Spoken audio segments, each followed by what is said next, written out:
Caroline Garcia, the French woman, 29-year-old, winning the title in straight sets over Aryna Sabalenka, the 7th seed, and that was 7-6, 7-4, 6-3. It ended as Caroline Garcia was able to stamp her authority in that final. You have to give credit to her. She was the better player on the night. More importantly, she was dominant right from the baseline, and she proved a handful even when coming to the net, although it was rare. Most of the rallies were from the baseline, where she dominated with powerful ground strokes, and that was just too difficult for Aryna Sabalenka to deal with, especially when it comes to forced errors.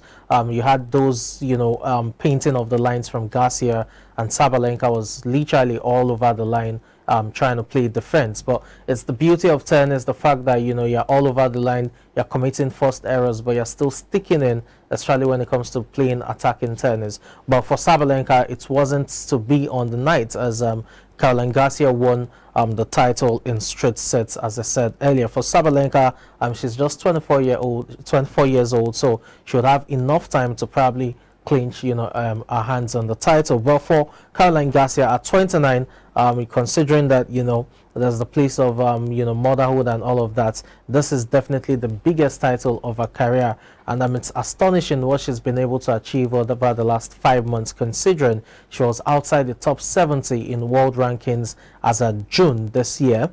But 4 titles at Bad Homburg, at Warsaw, at Cincinnati, as well as Fort Worth, has now propelled her to number 4 in the women's rankings, and it's just an astonishing level of tennis she's exhibited over the last 5 months. Do not forget, she also made the semi-finals of the US Open, which was the last Grand Slam of the year. So it's well deserved. Let's see how she fares going into the new season, talking about the 2023 season. But the WTA finals was the season-ending championship, and no doubt Caroline Garcia will feel good about this. For Iga Swiatek, she lost in the semi-final, but it was still a dominant season for her.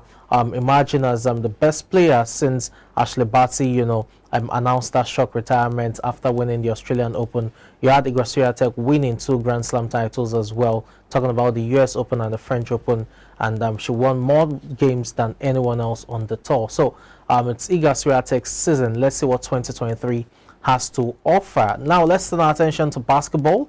And for basketball, the Golden State Warriors finally putting an end to the wrath. It was Steph Curry who exploded for 47 points, had 8 rebounds as well as 8 assists to go with that historic performance. It's a season high for Steph Curry, as the Warriors ended up defeating the Sacramento Kings 116 to 103 points that ended.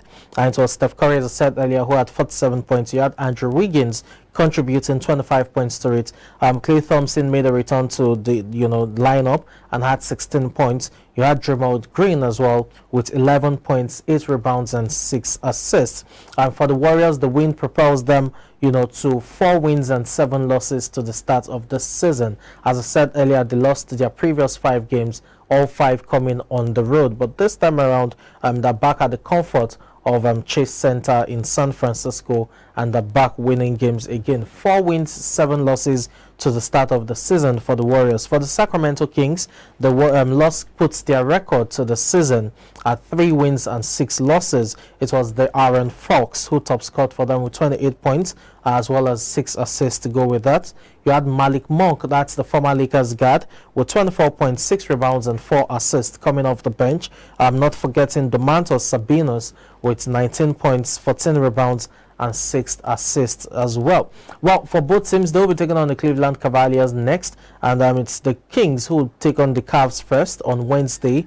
Wednesday night, you'll have the Sacramento Kings take on the Cleveland Cavaliers, while the Warriors will take on the Cleveland Cavaliers on Friday. For the Cleveland Cavaliers, this is a team no one wants to face at this point in time.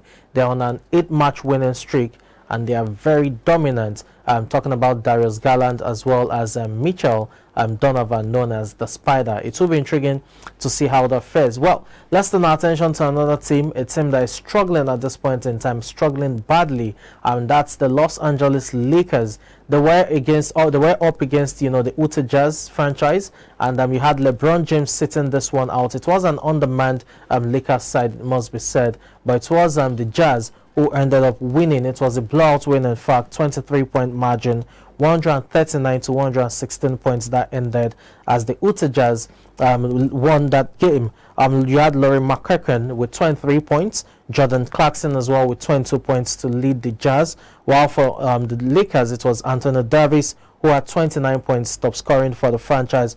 Russell Westbrook, with 22 points, who has had a lot of sticks over the last year and a half at the Lakers, but is beginning to come into his own game once again. Had 22 points. You had Kendrick Nunn as well with a career high 18 points, but that wasn't enough for the Lakers. I said earlier that the Lakers were undermanned because LeBron James sat this one out injured. You also had Looney Walker the fourth, also missing in action. Not forgetting Patrick Beverley, who was also rolled out of this, clash. So for the Lakers, the loss puts their record at 2 wins and 8 losses to the start of the season.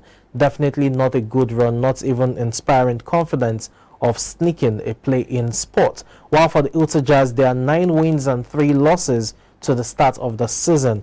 And both teams will be playing on Wednesday, talking about their next matches. For Utah Jazz, they will be taking on the Atlanta Hawks, and that's a matchup you really want to see. While for the Los Angeles Lakers, it's that rivalry at Los Angeles again, taking on city rivals Los Angeles Clippers. That will be their second meeting. The first meeting, it was Kawhi Leonard as well as Paul George who led the Clippers past the Lakers to a good win right there at the beginning of the season. This time around, let's see if Kawhi Leonard, who is still nursing a knee injury, will be able to pull the stop. So it's Paul George to lead them once again, but the Lakers need everyone healthy at this point because the run is definitely a terrible one at this time. Talking about a team that is having a very good run at this time, especially that talisman, that's Luka Doncic. The Dallas Mavericks were in action and they won against the Brooklyn Nets. Brooklyn Nets led by Kevin Durant. For the 9th successive game, you have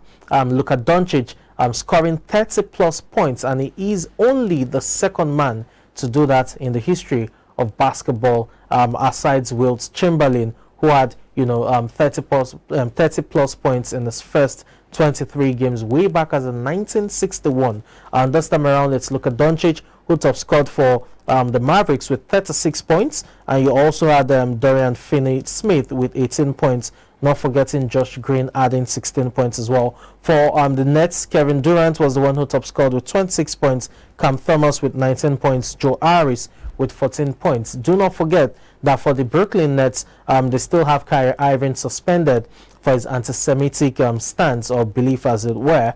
And this is another game he's missing as a result of the suspension. So they've won one without him. They've also lost one without him. It will be intriguing to see how they fare over the next 3 games. The suspension for Kyrie Irving comes as a result of his anti-Semitic stance, as I said earlier, which is just about 5 games at the very least. It could be more, depending on how remorseful Irving shows, or the kind of remorse he shows to the Brooklyn Nets management as it were. For the Brooklyn Nets, the loss puts their results, or their record rather, at 4 wins and 7 losses to the start of the season, while for the Dallas Mavericks, there are 6 wins and 3 losses to the start of the season. Quite astonishing, it must be said, from Luka Doncic, who can do no wrong at this point in time.